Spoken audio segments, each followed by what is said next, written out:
ભુજ લોહાણા જ્ઞાતિ મહાજન દ્વારા દરિયાલાલજીની 852મી જન્મ જયંતિની ઉજવણી કરવામાં આવી હતી। મહાજનના પ્રમુખ ડોક્ટર મુકેશ ચંદેના અધ્યક્ષસ્થાને ભક્તિભાવપૂર્વક ઉમંગભેર અને ધામધૂમપૂર્વક ઉજવણી કરવામાં આવી હતી। મહાજનના મંત્રી હિતેશભાઈ ઠક્કરના જણાવ્યા અનુસાર ભુજના ચોક ફળિયા સ્થિત દરિયાસ્થાન મંદિરે સવારે મુખ્ય યજમાન પરિવાર દ્વારા પૂજન વિધિ કરવામાં આવી હતી। આચાર્ય પદે દીપેનભાઈ જોશી રહ્યા હતા। આ તકે હાંડલા ગરબી મિત્ર મંડળ દ્વારા મહાજનના પ્રમુખ ડોક્ટર મુકેશ ચંદેનું સન્માન કરવામાં આવ્યું હતું। સવારે દરિયાસ્થાન મંદિરેથી રઘુનાથજીના મંદિર સુધી જળયાત્રા કાઢવામાં આવી હતી, જ્યાં યજમાન પરિવાર દ્વારા વરુણદેવનું પૂજન કરાયું હતું। આ તકે સમાજના તમામ જ્ઞાતિજનો, કારોબારી સભ્યો, દાતા પરિવાર સહિત બહોળી સંખ્યામાં જોડાયા હતા। બપોરે માધાપર, મિર્જાપર, સુખપર, મુન્દ્રા રિલોકેશન સાઇટ, નરનારાયણ નગર તથા સંસ્કાર નગર ખાતે મહાજનના હોદ્દેદારોએ શુભેચ્છા મુલાકાત લઈ દરિયાલાલ જન્મ જયંતિની શુભકામના પાઠવી હતી। સાંજે શોભાયાત્રાનું પ્રસ્થાન દરિયાલાલ દેવનું રથ ખેંચીને દરિયાસ્થાન મંદિરેથી કરાયું હતું, જે છઠ્ઠીબારી રિંગ રોડ એસટી શેઠ નાનજી સુંદરજી સેજપાલ લોહાણા મહાજનવાડીએ પૂર્ણ થઈ હતી।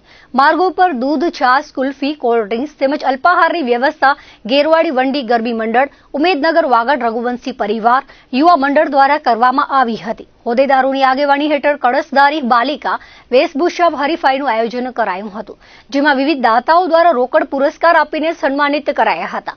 સવારે તથા સાંજે દરિયાલાલ મંદિરે સમૂહ પ્રસાદના સ્થળે જ્ઞાતિજનો માટે દરિયાલાલ જ્યોતિર્ફંડ, પેઢી ફંડ નોંધવામાં આવ્યા હતા, જેમાં બહોળી સંખ્યામાં જ્ઞાતિજનોએ સેવા આપી હતી। રાત્રે લોહાણા જ્ઞાતિના યુવા કલાકાર જીત સચદે તથા તેમની ટીમના સંગાતે ભક્તિ સંગીતનો કાર્યક્રમ યોજાયો હતો।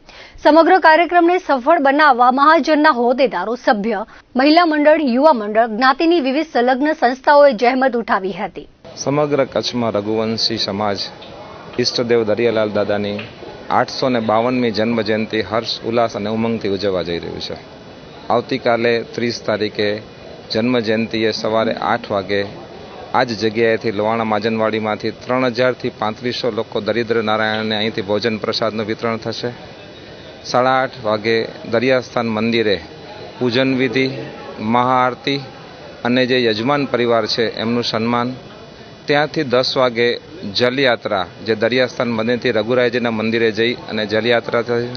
પછી સાંજે 3 વાગે દરિયાસ્થાન મંદિરેથી શોભાયાત્રાનું રૂટ ત્યાંથી બસ સ્ટેશન થઈ અને ભુજ લોહાણા મહાજનવાડી કતીરા પાર્ટી પ્લોટ મધ્યે આવશે અને કતીરા પાર્ટી પ્લોટ મધ્યે 12થી 15,000 રઘુવંશી સમાજના લોકો, પંચકોશી એટલે માધાપર, મિર્જાપર, સુખપરના લોકો, સારસ્વત બ્રહ્મ સમાજના લોકો અને દેપાળા સમાજના લોકો સર્વે સાથે મળીને ભોજન પ્રસાદ લઈ અને અહીંયા ભક્તિ સંગીતનો કાર્યક્રમ રાખેલ છે, જે માણસે આજે જે હોય છે એની પૂર્વ સંધ્યાએ એટલે જન્મજયંતિની પૂર્વ સંધ્યાએ જે કાર્યકરો, જે બધા લોકો 8-10 દિવસથી જે કામ કરતા હોય, બધા જે અમારા મહાજનના કારોબારીના સભ્યો અને શ્રેષ્ઠીઓનું એક ભોજન હોય છે, જે ભોજન પ્રસાદ હોય છે, જે પ્રમુખ જમણ જેને કહેવાય, પ્રમુખ તરફથી ભોજન હોય છે અને આજે પ્રમુખ